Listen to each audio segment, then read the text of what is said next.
In this talk, I will describe what I mean by proactive mindfulness. Traditionally, people who talk about mindfulness talk about the practice of meditation. Their perspective is often grounded in a Buddhist tradition. I like to meditate, and I have long been interested in Buddhist ideas, especially in the Zen tradition. However, my perspective on mindfulness primarily reflects different areas of experience. When I had these experiences, I did not necessarily consider them related to mindfulness. It took time for me to see how they had shaped my sense of mindfulness. So here, I want to share what has shaped my understanding of what I now call proactive mindfulness. And first, I would start with my work as a therapist. It has been a big part of my experience of mindfulness. In a way, I could say that being a therapist amounts to being a mindfulness teacher. It's not that therapists teach people to meditate or to be mindful. We usually don't think of ourselves as teachers of that. But the practice of therapy shows you that people cannot productively process what happens in treatment if they are not within a window of presence that neuroscience characterizes as social engagement. Another way to say this is that to do effective therapy, we need to be very aware of our client's nervous system state. It's very important to notice whether they are mindfully engaged instead of defensive or reactive. And by the way, we also need to be very aware of our own nervous system state. So a big part of therapy involves monitoring the quality of presence or activation in our clients and us. Now, if that feels a little abstract, try to remember a situation in which you talked to somebody who was distracted, worried, or scared. And remember how difficult it was to get through to this person. Compare that with having a conversation with somebody who is very receptive. The key to being heard is not how clever what you say is, but how receptive the other person is. So you can foster a situation in which the other person is more receptive. If you do that, you're much more likely to impact them. Now, conversely, remember situations in which you were distracted, worried, or scared, and how what came out of you was ineffective. As you can imagine, a therapist has much more impact on their clients when they are more present. And that's why you could say that the work of a therapist is to foster the condition in which it becomes possible for the therapy process to be effective. It's not so much about showing people what to do. It's about helping them remove the obstacles that are in the way of using their natural ability to learn from experience. For that to happen, both therapist and client are present and engaged in the process. Another way to say it is that therapy involves the practice of being mindful or returning to a mindful state. Hence, the concept of therapy as a kind of mindfulness training. Within these ideal conditions, insight can happen. New possibilities open because the nervous system circuit that facilitates openness of mind and creativity is functioning. So we're now talking about the nervous system. And so it's good to note that the findings of neuroscience have significantly influenced contemporary therapy. a neuroscientist, Stephen Porges, developed a sweeping view of the autonomic nervous system based on its physiology and from an evolutionary perspective. His theory, the polyvagal theory, postulates that there is a circuit in the autonomous nervous system that mediates social engagement and mindfulness. So, mindfulness is not just something that happens. There's a nervous system circuit for it. In this context, mindfulness is an innate human characteristic with an evolutionary value. Let's go into some kind of a thought experiment. Imagine our remote ancestors at the time they were evolving into becoming humans. They're walking through nature, and as they do, they had to be mindfully engaged in finding food and not becoming food for other animals. So they had to be alert, but not hypervigilant, the same way that animals in a state of nature are usually alert, but not hypervigilant. The work of Stephen Porges provides a theoretical framework to confirm what practice has shown us: the virtuous cycle of mindful engagement.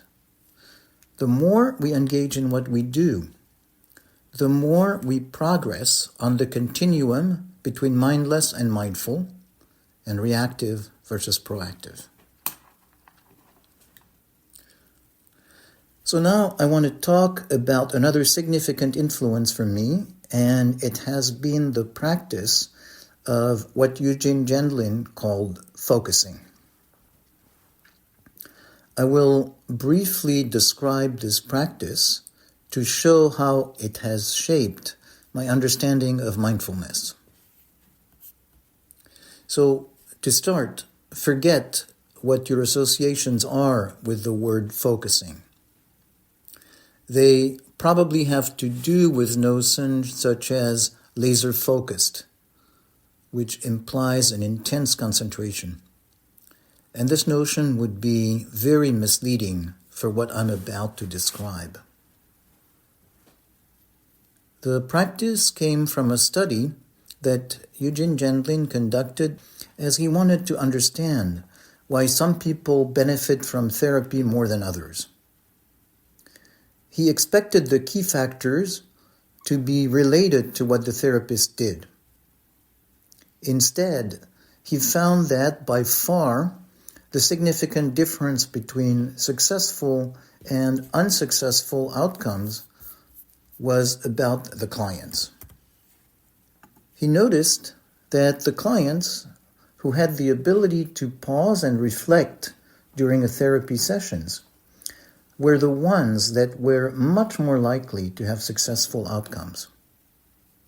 Now, we're not talking about dramatic pauses, such as the client saying, "Okay, I need a moment to process." No, not at all. Just the subtle moments when the client briefly shifts their attention inside, like taking a moment before speaking, or looking sideways or slightly down for a moment as they absorb information. Something so natural that you take it for granted until you compare it to people who don't do that. Based on this discovery, Gendlin explored in greater detail what happens in this process to find a systematic way to bottle it, so to speak. First, there is a slight pause. It may be so subtle as to be barely noticeable, but it allows you to take in what you heard. It enables you to turn your attention inward to see what comes up for you. What comes up is very subtle, a bodily felt sense that may be so faint that you don't notice it unless you have become accustomed to paying attention to such things. And then, while staying connected with that bodily felt sense, you're finding a way to articulate what it means. As you adjust which words more precisely describe what you sense, it's like you're focusing the lenses of your binoculars to make the view less blurred. Hence, the term focusing. In this process, the key moment is the pause that disrupts the autopilot mode. The pause is what makes it possible to be mindfully engaged. This experience is where the concept of active pause came from. I'm still very attached to it because it captures the importance of the moment when it is possible for something fresh to emerge. The reason I now put more emphasis on the notion of proactive mindfulness is that it captures the context in which such moments occur. It is a context of being engaged in our lives and wanting to learn more from our experiences. So you can see from my description of focusing why I think of it as a mindful process. But there's more to it. Focusing has a lot to do with social engagement. You can do focusing on your own independently, but it's usually or often practiced in partnerships. You take turns being the focuser and the listener. Having a listener who mindfully reflects what they hear allows you to hear yourself think and reflect on it. What makes focusing a mindful process is not just reflecting. The listening and reflecting create a space through a rhythm, a sense of connection with each other. And this sense of connection, this space that exists now between people, reinforces the inner connection, the mindfulness of inner connection, of inward sensing, with the connection with each other.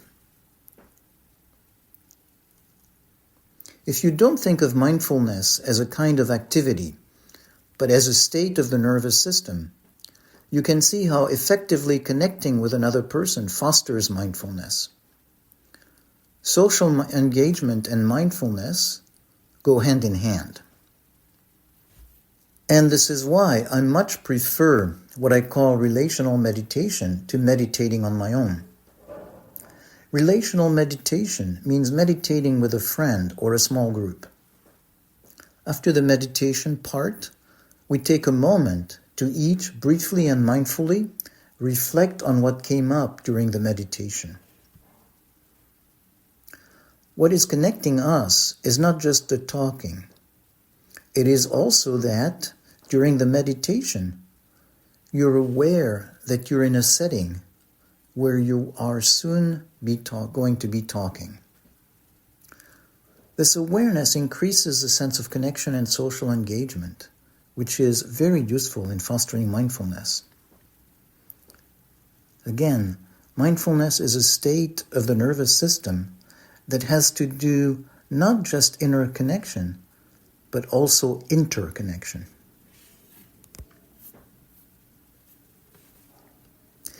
And now I want to talk about mindful movement. Some physical activities are another type of experience that has shaped my notion of mindfulness. The practice of Pilates and gyrotonics has given me a more profound sense of what it's like to engage with my body mindfully. The experience of sensing into my body moment by moment, noticing the ability to engage specific muscle, witnessing the effect of this engagement moment by moment, feels great. In this experience, mindful observation is not separate from action. You're doing something as the movement unfolds. Actually, when I say doing, the word doing is a bit misleading. This experience is more like participating in the doing. There is a quality of watching something unfolding, but not passively. There is a constant sense of being able to influence what is happening.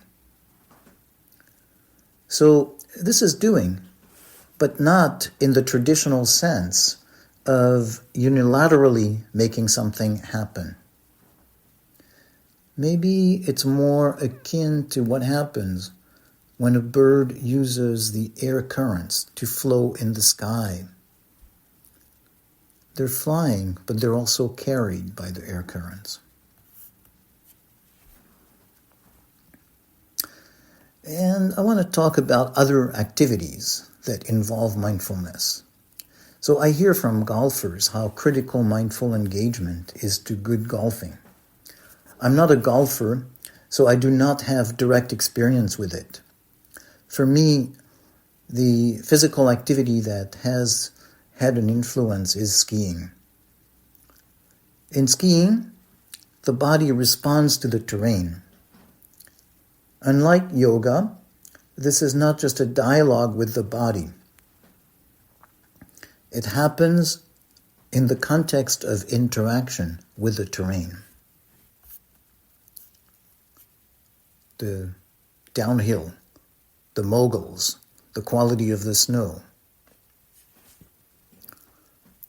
The experience of me as a person doing something has very much to do with how I respond to the terrain.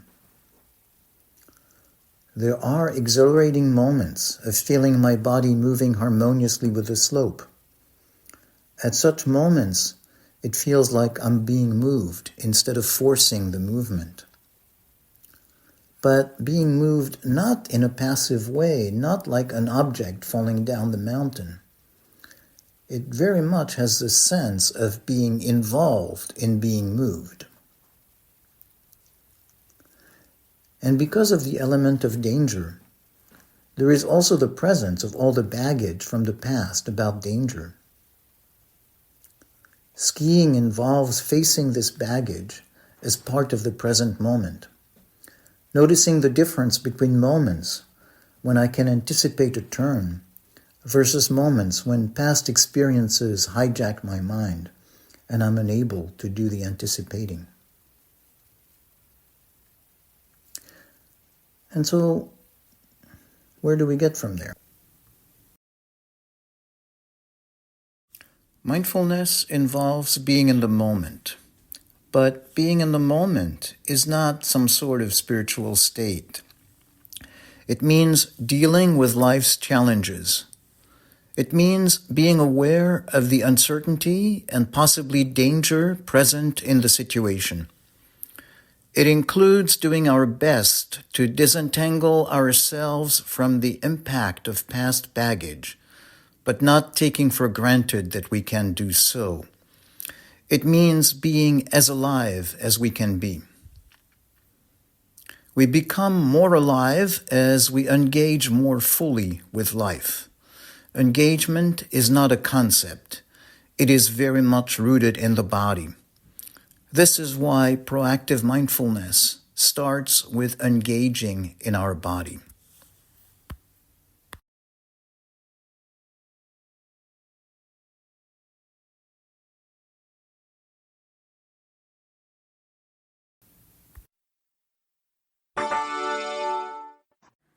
This recording is part of the Proactive Mindfulness podcast. We explore how to be more present and engaged in our lives and how to make lasting change. This is a contemporary take on mindfulness informed by embodied therapy and the polyvagal theory.